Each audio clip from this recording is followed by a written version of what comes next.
살아계신 하나님께 우리 신앙을 고백합니다. 주는 그리스도시요 살아계신 하나님의 아들이십니다. 아멘.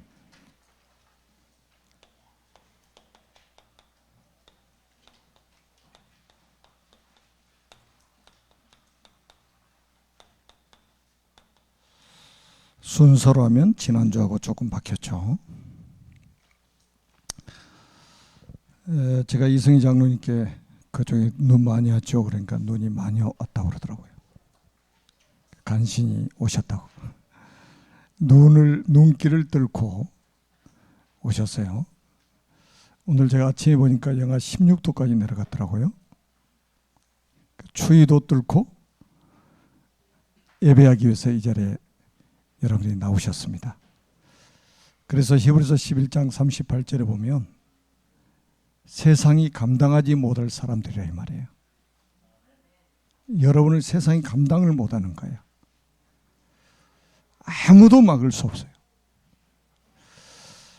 자, 하나님의 은혜로 지난 한 주간에 또 일본 단기 선교 보내는 선교사와 또 가는 선교사의 축복을 우리 교회가 누렸습니다. 우리가 뿌리고 온 복음의 씨앗이 100배로 열매 맺는 그런 응답이 있을 줄로 믿습니다. 저는 이렇게 선교 현장 갈 때마다 이렇게 느낍니다. 사람들이 진짜 문제가 뭔지를 모르고 있구나.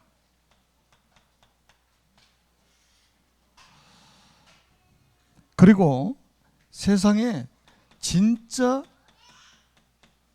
해답이 뭔가를 모르고 있구나.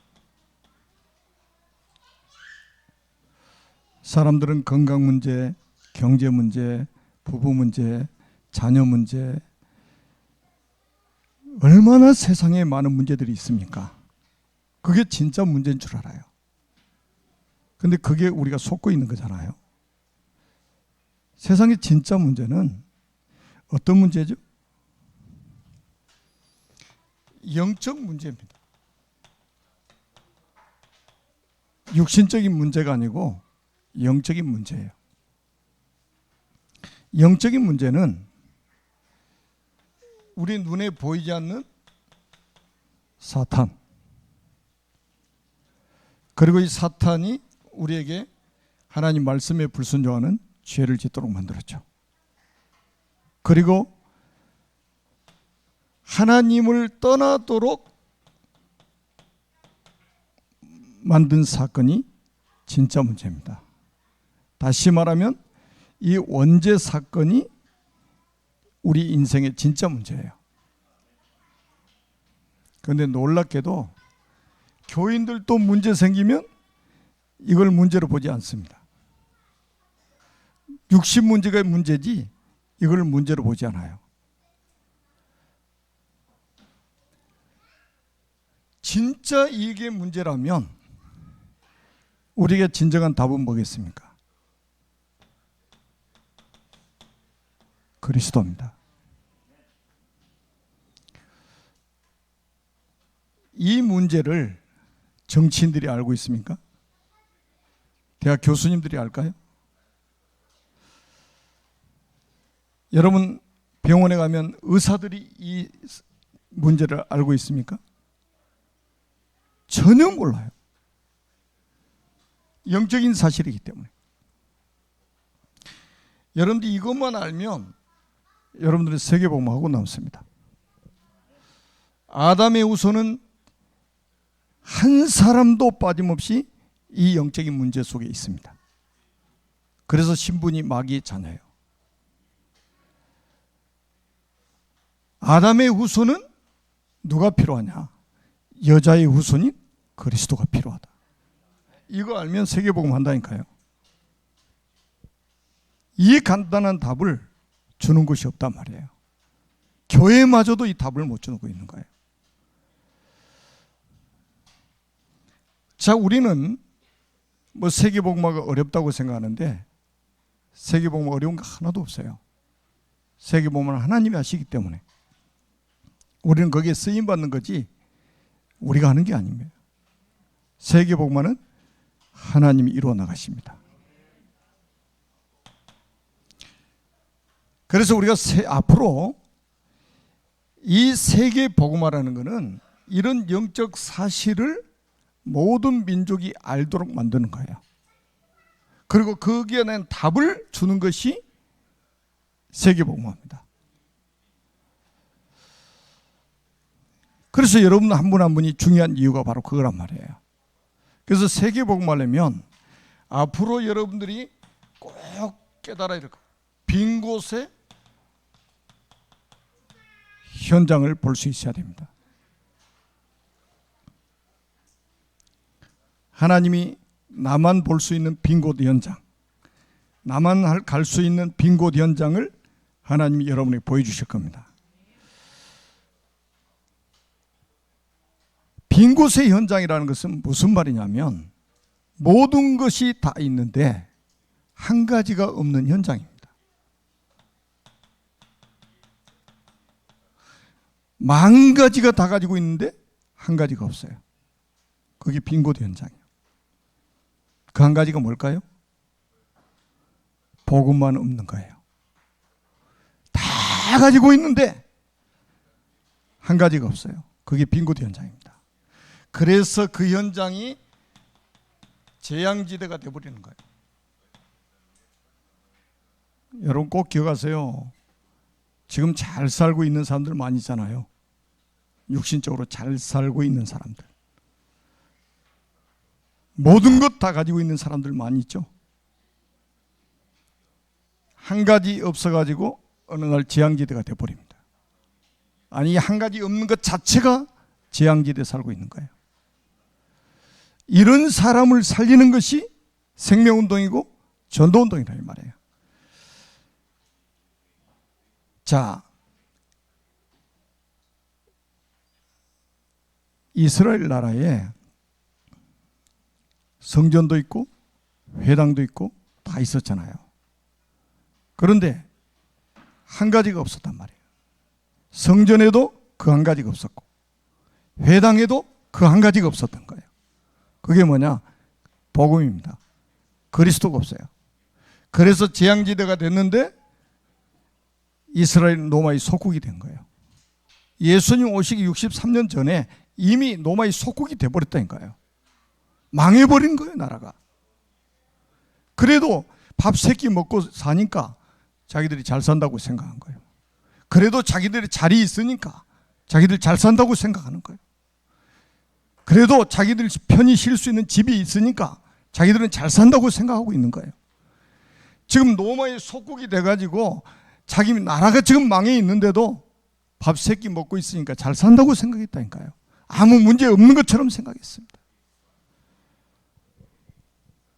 지난주 3부 예배 때 제가 말씀드렸잖아요. 히스기야가 복음 자랑하지 않고 경제력 자랑하고 군사력 자랑했단 말이에요. 그래 나중에 바빌론으로 그 자랑했던 모든 재물들 다 빼앗길 것, 그 무기들 다 빼앗길 것을 이사야 선지자가 예언을 하니까 자기는 좋대요. 왜? 자기 시대는 평안하니까. 자기 시대는 그런 일이 안 일어나고 나중에 일어날 것이기 때문에 자기는 좋대요. 그게 기존 신자들 모습 아닙니까? 지금 교회 다니는 많은 사람들의 모습이 아니겠습니까? 자기 시대에 지금 아무 일이 없으니까 괜찮다는 거예요. 그래서 BC 586년에서 606년 사이에 어떤 일이 벌어졌어요? 1차, 2차, 3차 바벨론 포로로 잡혀갔었잖아요. 얼마나 비참한 일이 벌어졌습니까? 그래서 눈 뜨고 제대로 볼 수가 없을 만큼 비참한 일이 벌어졌습니다. 맨정신으로 말을 할 수 없을 만큼 비참한 일이 벌어졌어요. 그래서 예레미야 예가서를 지어가지고, 예레미야 예가라는 뜻이 무슨 말입니까? 슬픈 노래, 곡하는 노래란 말이에요. 노래 불러서 만든 거예요. 슬픈 노래를 만들어가지고. 지금 바울이 전도하는 그 시대도 마찬가지입니다. 이 한 가지가 없어가지고 다 갖추고 있는데 한 가지가 없어가지고 로마의 속국이 돼 있어. 나라가 망해버렸다. 그런데 밥 세 끼 먹으니까 괜찮아요. 그래도 지금 집이 있으니까, 살만한 집이 있으니까 괜찮은 거예요. 그래도 회사 가면 뭐 직함이 있으니까 또 괜찮은 거예요. 그게 뭐냐? 빈 곳 현장이라고 하는 거예요. 바울은 이 빈 곳 현장을 제대로 봤습니다. 오늘 본문에 그 내용이 나와요. 바울은, 자, 오늘 본문 1절에 보니까요, 같이 한번 읽어볼까요? 그들이 암비볼리와 아볼로니아로 다녀가 데살로니가에 이르니 거기에 유대인의 회당이 있는지라. 지금 바울이 어디를 봤어요? 유대인의 회당이 있는지라. 유대인의 회당에 요 한 가지가 없는 거예요. 유대인의 현장이 바로 빈 곳 현장이었습니다. 이 현장을 바울이 보고 거기 들어간 거예요. 이 유대인들은 그 회당에 모여서 성경 공부합니다. 삶의 규모도 가르칩니다. 그리고 기도 모임도 합니다. 거기서 서밋 훈련도 시킵니다. 오만 때만 것 다 하는데 한 가지가 없어요. 복음이 없어. 그리스도의 비밀을 몰라요. 그게 바로 빈 곳 현장입니다. 그래서 이 회당을 오늘날로 말하면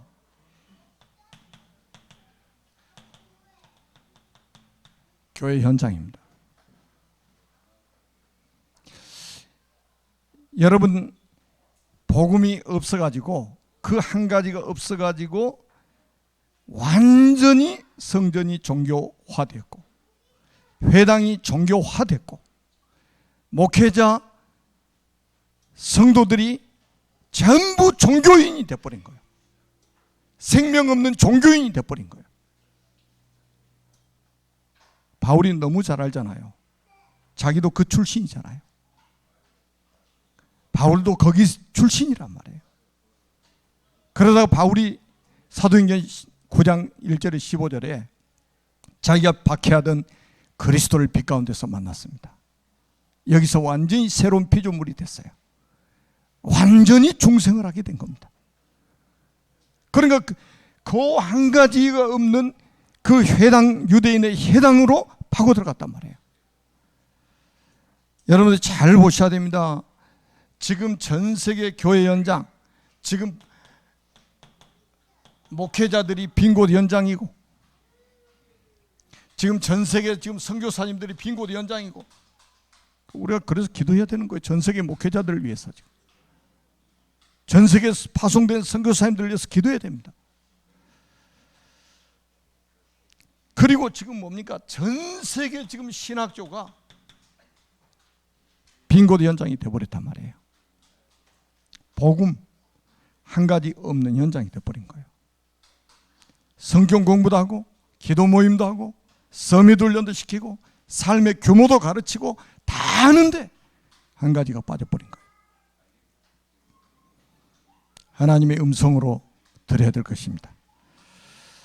지금 종교개혁이 일어난 지 500년이 지난 지금 다시 교회가 종교화되고 있단 말이에요. 그래서 우리 교회가 너무 중요한 거예요. 지금 여러분 한 분 한 분이 종교개혁자로 부름받았다는 사실을 깨달으셔야 됩니다. 여러분,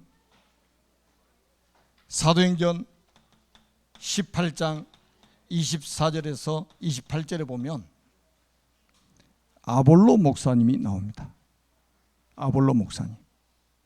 이 아볼로 목사님은 어렸을 때부터 예수를 믿은 사람이에요. 그리고 아주 언변이 좋아요. 다시 말하면 설교를 기가 막히게 하는 사람이에요. 그리고 또 성경에 뭐라고 기록되어 있냐? 성경에 능한 자라고 그랬습니다. 성경에 능한 자. 다시 말하면 성경 박사란 말이에요. 이 사람이 예수의 도를 전하고 있는 거예요. 그런데 성경에 뭐라고 기록되어 있냐? 요한의 세례만 알 뿐이더라. 그리스도의 비밀을 모르고 요한의 세례, 회개의 세례만 전하고 있는 거예요. 그래서 이 브리스길라 아굴라 부부가 그 해당에 딱 들어가서 아볼로 목사님이 설교하는 내용을 들어본 거예요. 그런데 그리스도라는 단어를 한 번도 말하지 않아요.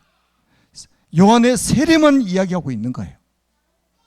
성경 박사가, 대설교가가 어릴 때부터 신앙생활을 했던 사람이.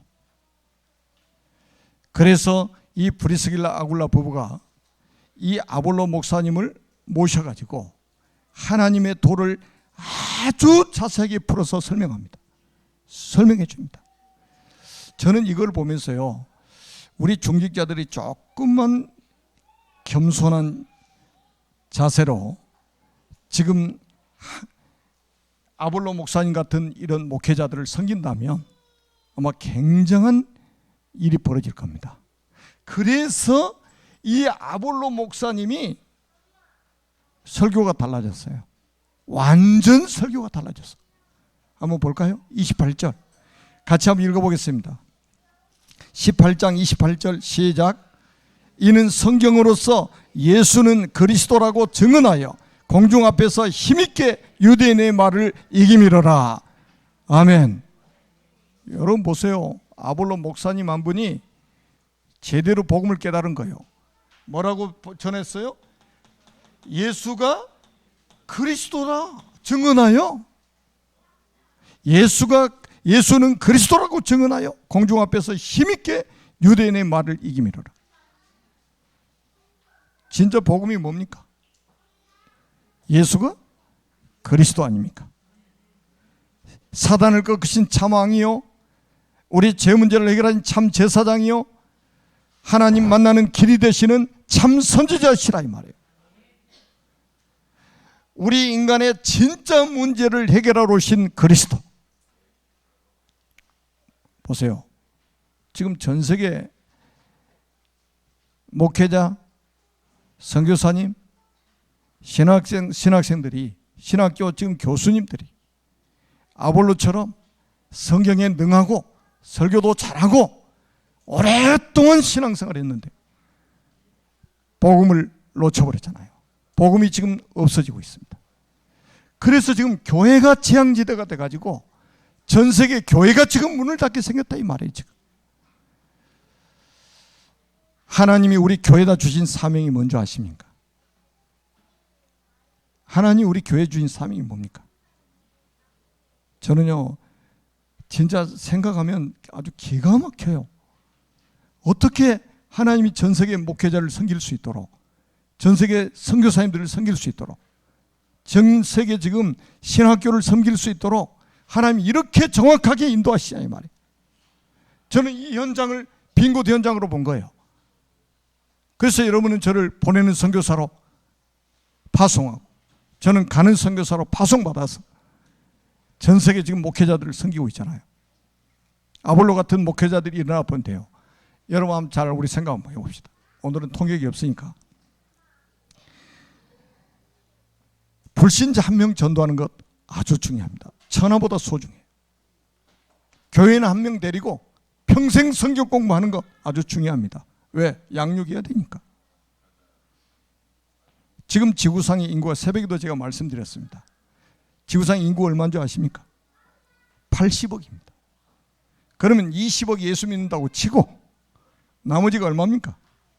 60억입니다. 한 명씩 쫓아다니면서 복음 전에 세계복음화 언제 이루어집니까? 세계복음화 가장 빠른 길이 뭘까요? 목회자 살리는 겁니다. 전 세계 목회자 살리는 거예요. 전 세계 신학교 교수님들 살리는 거예요. 전 세계 파송된 선교사님들을 섬기면서 살리는 거예요. 앞으로 미래의 목회자 되고 신학자가 될 신학생들을 살리는 것이 가장 빠른 길입니다. 교회 종교화를 막아야 돼요. 저는 하나님이 우리 교회를 여기에 지금 심부름하도록 쓰고 계십니다. 우리 교회 정체성을 알아야 돼요. 하나님이 우리 교회를 어떻게 지금 쓰시는지. 그래서 저는 네팔의 총장님하고 우리 팀들하고 지난주인가 우리 지지난주에 줌으로 미팅을 했는데, 우리 봄에 이제 개강 세미나 또 가잖아요. 참 그 네팔 신학교 총장님이 참 하나님이 귀하게 쓰시겠다라는 생각을 했어요.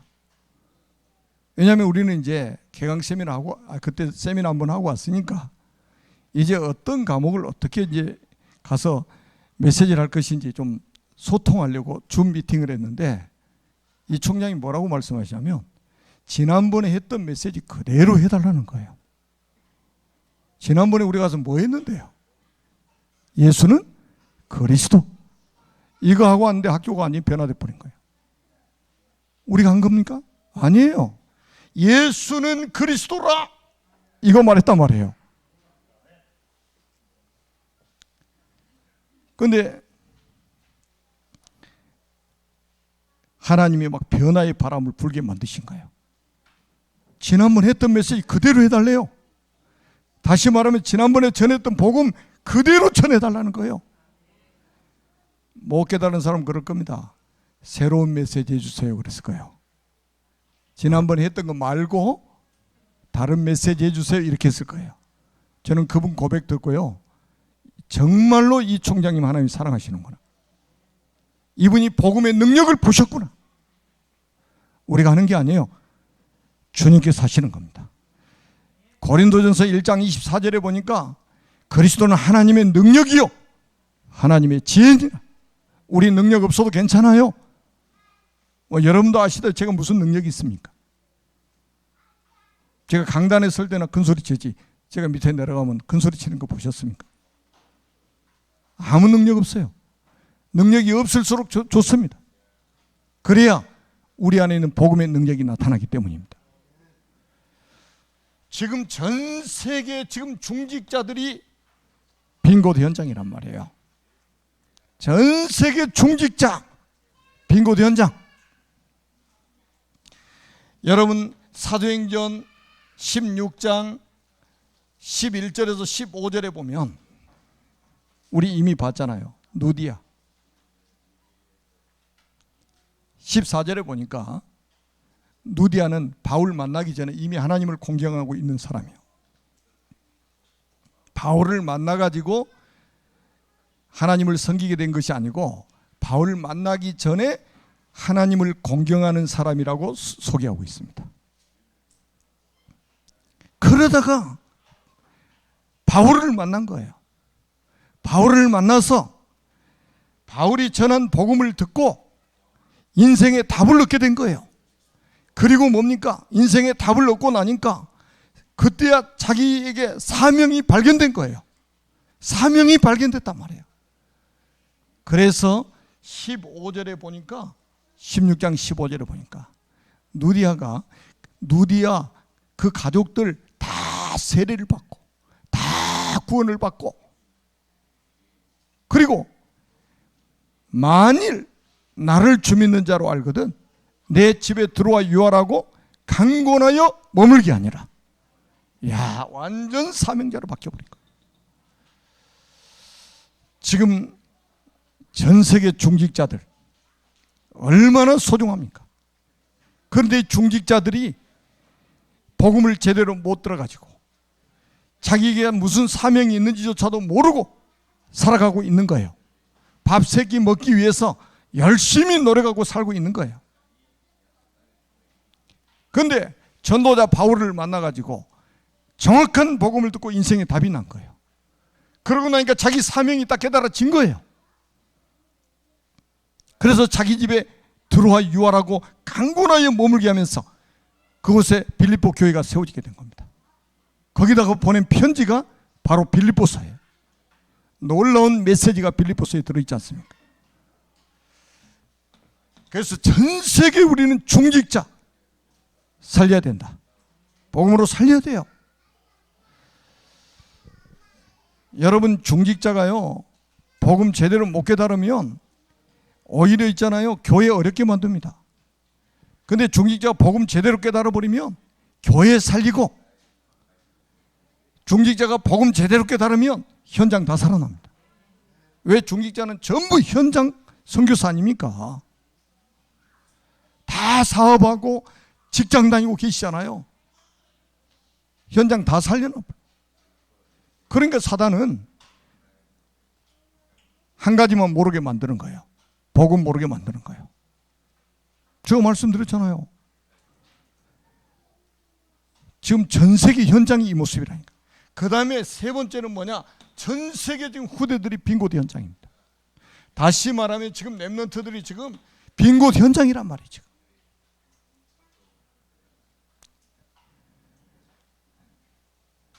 어떤 분이 이번에 그러더라고요. 이 막 지금 우리 후대들이 이 복음을 몰라가지고 진짜 완전 방황하고 있대요. 그래서 여러분, 우리 후대는 결국 뭡니까? 우리의 미래 아닙니까? 후대가 복음 못 깨달으면 우리의 미래는 없어지는 거예요.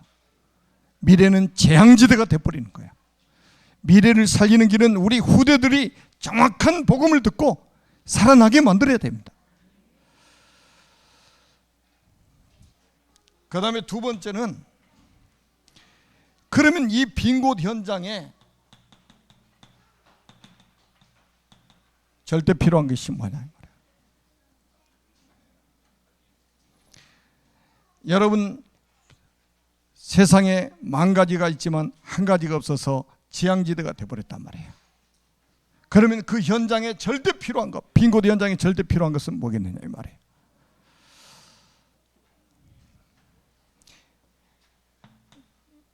현장의 절대 필요를 모르기 때문에 이 영적 무지로 인해서 지금 교회가 뭐하고 있느냐, 딱 지금 뭐하고 있냐, 마태복음 16장 13절에서 14절 하고 있습니다.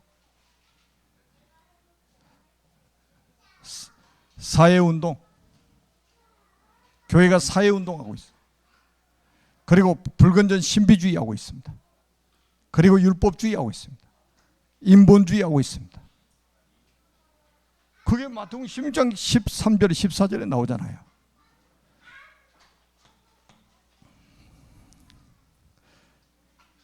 여기에 지구 생기고 최초로 데살로니가 지역에 복음이 선포됩니다.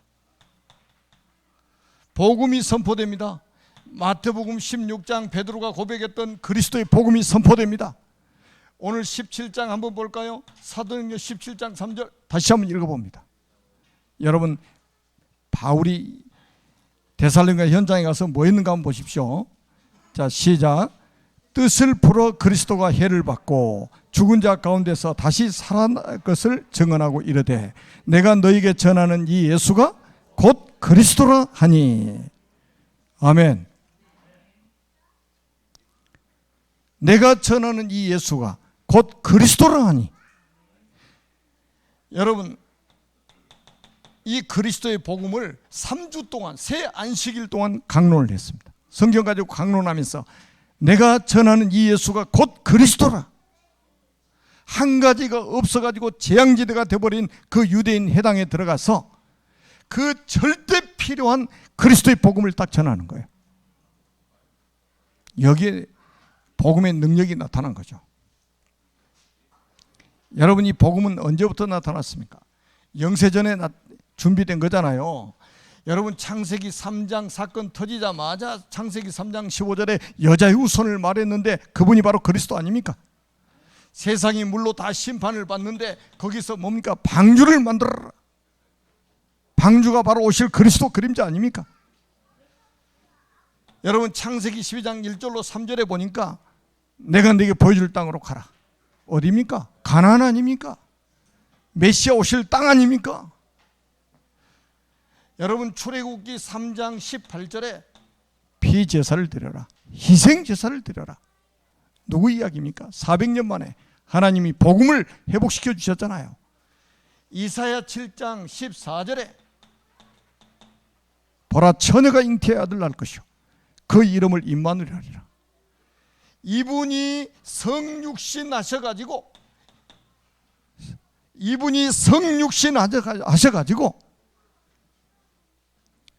오늘 본문에 보니까 뭐라고 그랬어요? 그리스도가 해를 받고 그랬잖아요. 성육신 하셔가지고 십자가에서 우리 인생 모든 문제 끝내시고 그 다음에 또 뭐라고 그랬습니까? 다시 살아나야 할 것을 증언하고 그리스도라는 증거로 부활하시고, 부활하신 주님이 시방 이 자리에 함께 계신다 이 말이에요. 아멘입니까?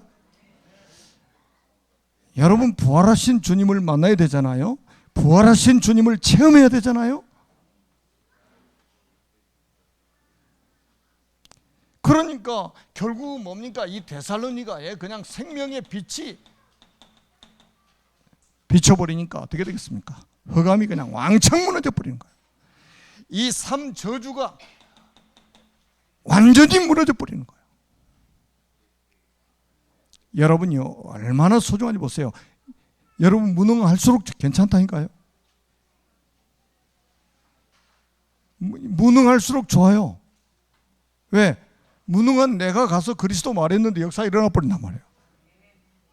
그러니까 누구만 자랑할 수밖에 없어요? 그리스도 자랑할 수밖에 없잖아요. 내가 유능한 데 가서 설교를 그냥 했더니 역사 일어났다 그러면 자기 자랑할 거 아니에요. 여러분, 오직 그리스도만 자랑되는. 그래가지고 보세요. 여기서 굉장한 결과가 나타나잖아요. 어떤 일이 벌어집니까? 시스템이 세워집니다. 복음이 전파되니까요, 많은 헬라인들이 예수 믿고 돌아옵니다. 적지 않은 기부인들이 막 돌아와요. 다시 말하면 막 생명운동이 일어나는 거예요.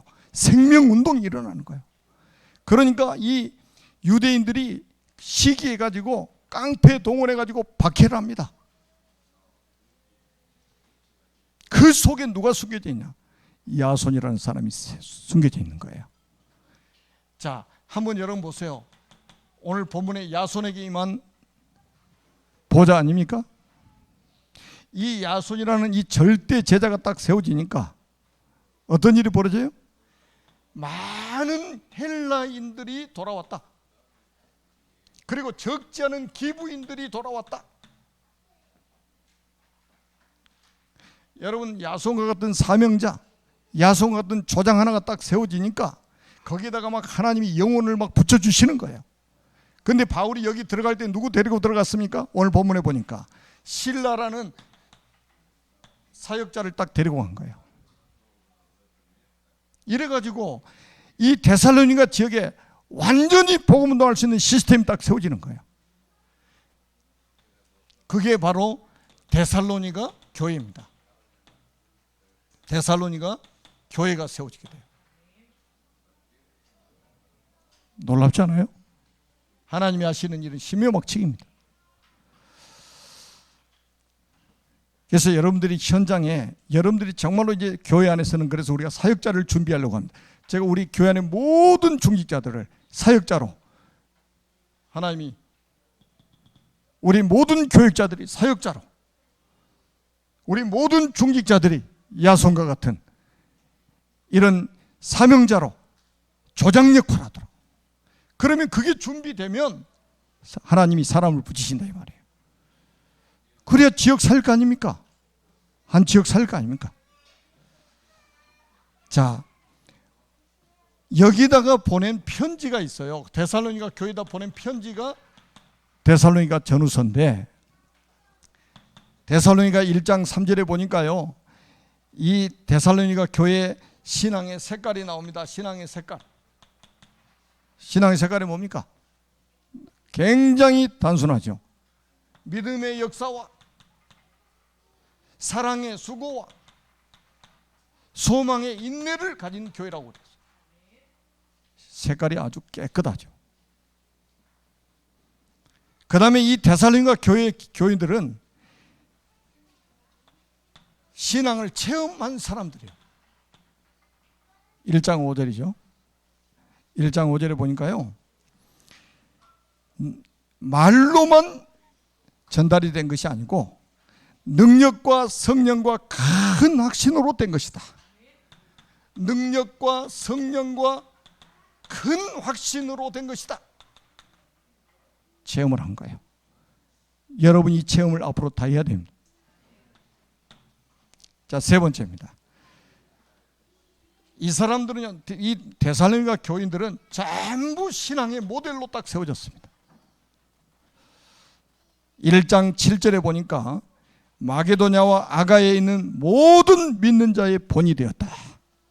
모든 믿는 자의 본이 되었다. 다시 말하면 모델이 되었다. 지난주도 제가 메시지했잖아요. 우리 자녀들이 나를 모델로 삼고, 아, 신앙생활은 저렇게 하는구나. 그 부모 성공한 거예요. 지금은 잘 안 따라와도 나중에 문제 생기면 따라오게 돼 있어요. 자, 네 번째입니다. 이게 엄청난 확산을 가져온 겁니다. 그게 바로 1장 8절에 나와 있습니다. 하나님을 향하는 너희 믿음의 소문이 각처에 퍼졌으므로, 너희 믿음의 소문이 각처에 퍼졌으므로 우리가 아무 말도 할 것이 없느니라. 이 믿음의 소문이요 각처에 퍼졌다. 우리 교회 모든 성도님들이 이 축복을 회복하는 한 주간 되기를 주님의 이름으로 축복합니다. 살아계신 하나님 아버지 은혜를 감사합니다. 주신 말씀대로 응답받아서 증인으로 서게 하옵소서.